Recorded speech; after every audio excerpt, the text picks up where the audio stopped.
What's up? What's up? Ano? Hello, hello, hello. What's up sa inyong lahat? So ngayon may pupuntahan tayo. Ang problema ko, hindi ko kayang iangat pa ng mag-isa. Tara, sige. Sige, sige. Okay. Ayan. Mainit na yung makina. Sobrang init na. So let's go. Let's go, let's go.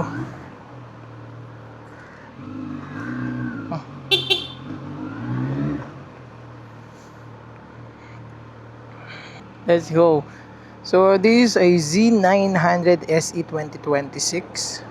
Ay very powerful beast para sa akin kasi ngayon lang ako nag big bike. Ang pinakamalaking na-try ko is 650. And then lumipat ka agad tayo din ng no experience pa sa riding pero sobrang ano niya. Tawag din sobrang behave niya sobrang behave siya.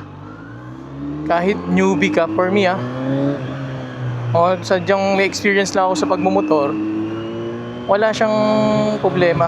Tapos naka quick shifter na rin siya. Also, meron tayong traction, tawag din cruise control. Yun ang pinakakaya ko to kinuha kasi naka cruise control ka na kaagad. Sipin mo yun, sa halagang 600,000 big bike, may cruise control ka na kaagad. Then quick shifter, saka downshift meron din siya, auto blip. Kompleto nga siya kaya hindi mo na kailangan talagang mag-clutch.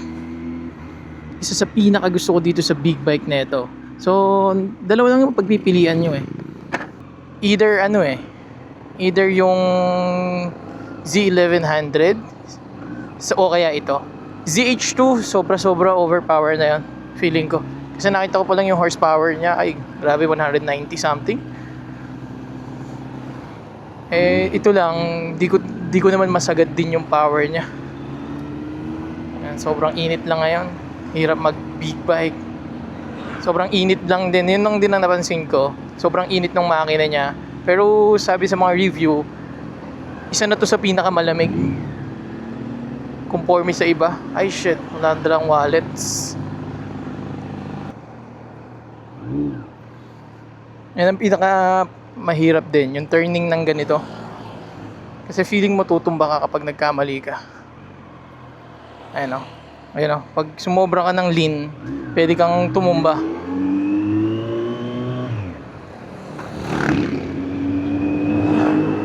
Yun lang naman. Pero buti hindi pa tayo nakakalayo. Nakalimutan ko pala yung wallet ko.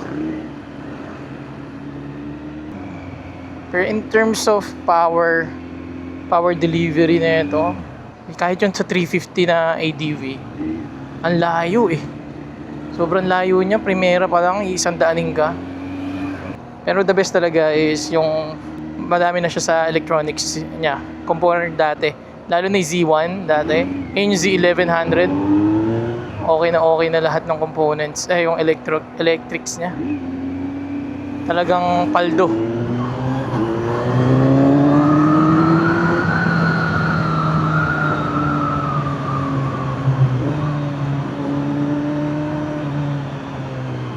See?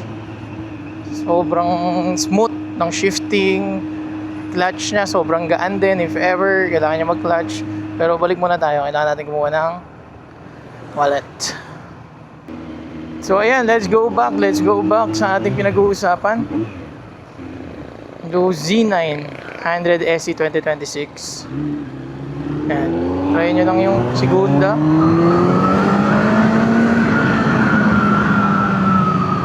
Segunda, may 100, hindi pa naka-red line.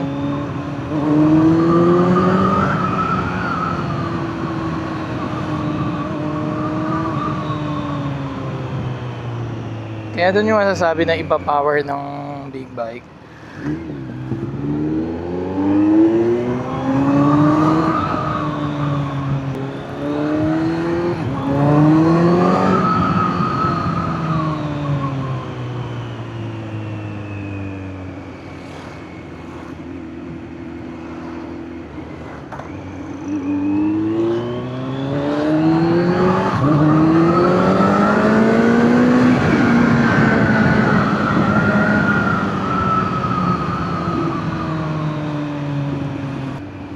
Ayos naman yung takbo, sobrang smooth, hindi siya ma-vibrate. Ewan ko lang, baka mas smooth yung ibang big bike. Pero pagdating dito sa akin, hindi naman siya ma-vibrate.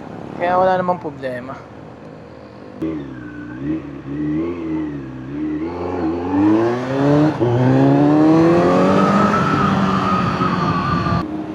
Yan, welcome to the city of Baliwag. And dito ko dati kumukuha ng mga supplies ko na unan. Kaso ngayon, may sarili na tayong gawaan ng unan. Kaya hindi na natin need ng supplies ng Uratex. Pero ang ganda ng unan din nila. Kaso ang daming naglalabasan. Ewan ko kung peki ba yan. Sobrang tipis na nung unan.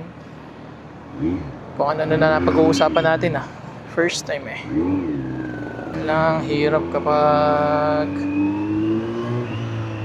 traffic ang looban ng Baliwag. Di patay itong motor na ito.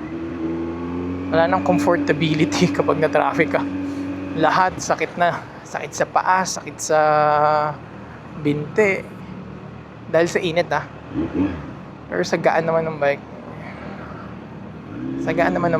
Wala naman ikaw magiging problema. Super duper gaan.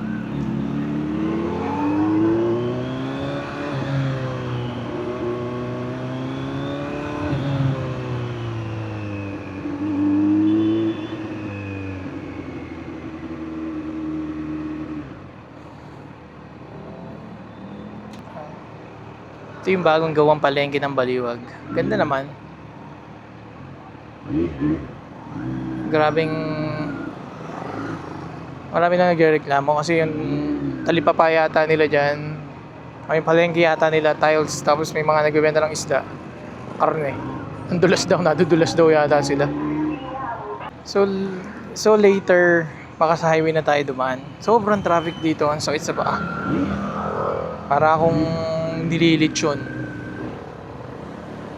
Sobrang traffic niya. And then ang hirap din magsisingit dahil mamamaya ay tayo pa problema. Tulad na yan, may jeep na nakahinto. Talagang iiwasan mo tong bayan ng Baliwag sa looban lang. Saka naman yung highway ngayon, hindi na traffic, hindi katulad dati.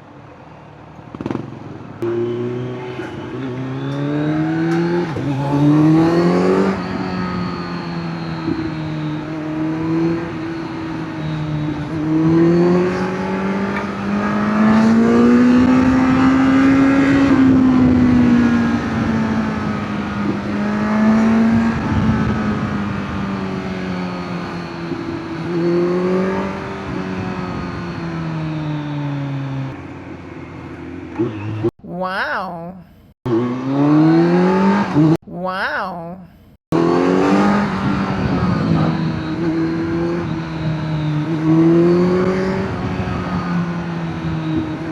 Sana hindi traffic at masakit sa paa.